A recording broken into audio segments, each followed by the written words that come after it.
50 দেশের 2300-র বেশি বিনিয়োগকারী নিবন্ধন করেছেন ইনভেস্টমেন্ট সামিটে, যাদের মধ্যে 550 বিদেশি বিনিয়োগকারী।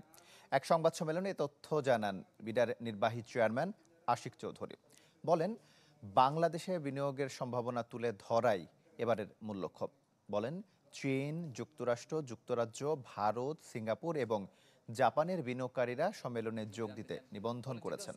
উৎসবের খুশি হবে নগদে বেশি, কারণ ঘন্টায় ঘন্টায় আছে গিফট জেতার সুযোগ।